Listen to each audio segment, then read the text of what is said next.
As I'm recording this, Hogwarts Legacy has just released their second gameplay showcase, and this is by far the most comprehensive look we've got of the game so far. We got an in-depth look at brooms, mounts, combat, the room of requirements, and much more.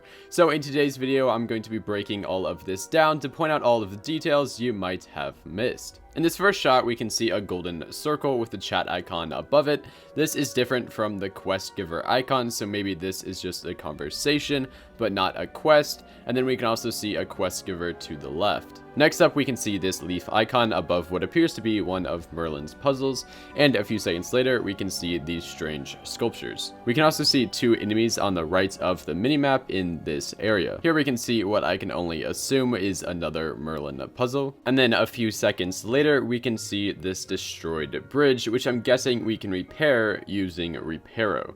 If you can fix this bridge using magic, this is actually a brilliant detail. In this shot, as the MC flies over this graveyard, we hear the sound of clanking bones and enemies appear on the minimap. My first guess was that these enemies were Inferi, however Inferi have a weakness. They fear light and warmth, two things which the sun provides. So if these aren't Inferi, could we be getting some sort of skeleton enemy? And here we can see another Merlin puzzle. In this shot, we can see a chair, which is clearly an interactable. We see more interactable chairs later in the shot, so it looks like sitting is officially in the game, which is great news. We can also see a field guide page on the right in this shot. In this shot on the left, we can see that this house has a glowing purple lock, which shows that it does have an interior. A few seconds later, we can see some moonstone in the bottom left corner, which is the in-game currency used to upgrade the room of requirement. In this shot, we can see an enemy called the Thornback Scurrier, which doesn't seem to have existed previously in lore, and as the MC flies over, it becomes alerted, which gives us a hint to how the stealth mechanics might function. Here we can see what looks like a cave. In this shot, we can see whatever this is. It looks like some sort of pit, maybe. Here we can see a couple of goblins on the ground, and we get a bit more information on how the stealth system functions. When enemies are alerted, an icon pops up on the screen and goes gray. When the gray is filled up, it goes yellow. When yellow is filled up, it goes red, and then the enemy is aware of you. This is pretty standard stuff, definitely nothing groundbreaking. I'm assuming we can use traits, spells, potions, etc. to make it more difficult for enemies to detect us, and I'm sure difficulty also affects this. Okay, rapid fire round. We see another Merlin puzzle in the swamp, another one near the windmill. We can also see a quest giver near the windmill. There's another field guide page in the hamlet, which I forgot to mention earlier. Wolf-like enemies called mongrels, another Merlin puzzle by the Black Lake, and finally a quest giver on the end of this dock. Switching over to the second part of the showcase, we can see this web icon to the MC's right on the minimap, with enemies standing around it. I can only assume this is some sort of spider den. In this next shot, for literally 2 frames, we can see this prompt asking us to search something off to the right. Okay, this next one is a bit different. This is actually a voice line from the MC, which can't be heard in the showcase Hogwarts Legacy uploaded. It can only be heard in the IGN version without the commentary, and there are a number of voice lines removed in the official uploading of the showcase, but this one is probably my favorite.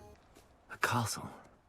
Must have been quite stately in its time. In this shot, we can see that unforgivable curses break through shields. Moving into the Dark Arts Battle Arena, we can see that Apparition, or whatever these guys are doing, exerts a force on physics objects, which is a cool attention to detail. The human enemies in this arena are Ashwinder Scouts and Ashwinder Rangers. And here's an interesting part which showcases how the Imperious Curse works on enemies.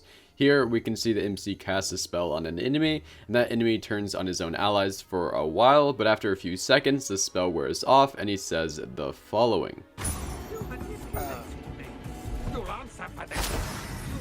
So this shows that the Imperious Curse does wear off after a while, at least when cast on certain enemies. In this shot, we can see that filling the Ancient Magic bar up halfway unlocks a finisher, and unless I'm mistaken, we can see 3 finishers in this segment, 2 of which explode their victim, and a third which transfigures our opponent into a chicken. Next, we get a look at the tool wheel. We can see that the plant shop is called Dogweed and Deathcap. We can also see the mounts on the right. We can see ground mounts, air mounts, and our broom.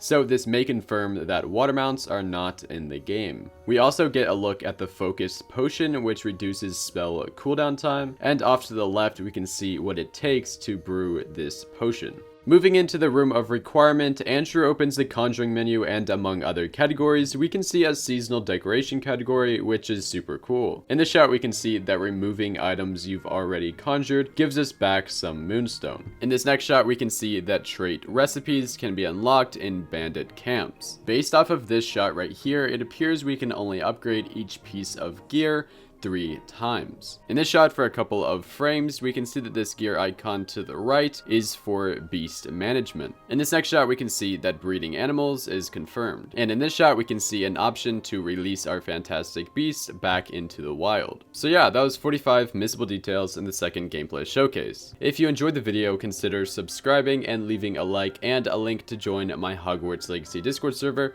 will be at the top of the description. And with that said, I'll see you guys in the next one.